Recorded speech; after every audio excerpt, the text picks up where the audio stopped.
ආදරණීය දුවේ පුතේ, ඔන්න අද අපි බලන්නේ රචනා ලියන්නේ කොහොමද කියලා. ඉතින් ඔන්න අද ටීචර් ගන්න පළවෙනි මාතෘකාව තමයි මම පැන්සලක් වෙමි.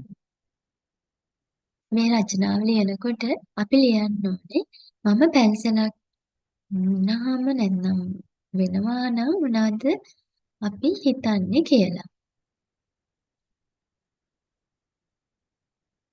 ඉස්සෙල්ලාම ලියන්න පුළුවන් මම මිනිරන් හා ලී යොදාගෙන නිමවා ඇති අලංකාර පැන්සලක් වෙමි.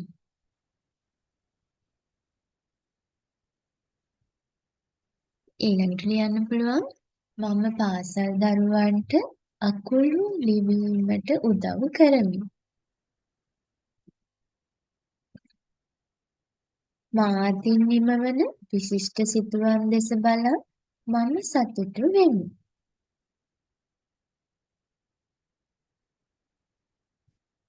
ඔන්න දැන් දෙවෙනි රචනාවට අපි යමු. මම කැමතිම පොත.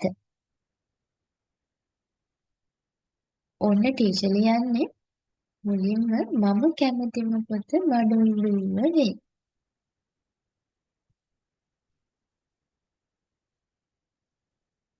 එය රචනා කළේ මාර්ටින් වික්‍රමසිංහ මහතා විසිනි.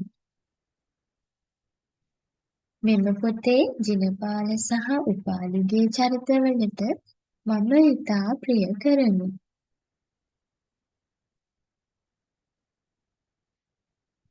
හෙළයේ මහාගත්කරු මාර්ටින් වික්‍රමසිංහ මහතා විසින්ය රචනා කර ඇත. ගැමි පරිසරය පිළිබඳ දැනුම ලබාගත් මම එම පොත කියවීම තුළින් මහත් සතුටක්ද ලැබුවෙමි. හොඳයි. ඊළඟට අපි බලමු මාදුට සුන්දර ස්ථානය ගැන රචනාවක් ලියන්නේ කොහොමද කියලා. මාදුට සුන්දර ස්ථානය පේරාදෙණිය මල්වත්ත වේ. මාදුට සුන්දර ස්ථානය පේරාදෙණිය මල්වත්ත වේ. විසිතුරු මල් වලින් පිරී තිබුණු මල්වත දුටු විට මගේ සිත සතුටට පත්විය. මල්වත්තෙහි තිබූ රූස්ස ගස් සෙවණේ සිසිලස විඳිමින් මම දිවා ආහාරය ගත්ෙමි. සිත බියෙන් සැලෙමින් වැල් පාලමේ ඇවිද ගිය ආකාරය මට කිසිදින අමතක නොවේ.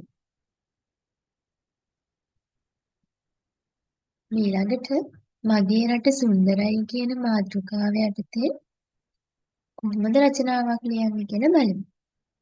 සේද වලාවන්සේ ඇද හැලෙන දියඇලි නිසා මගේ රට අසිරිමත් වේ.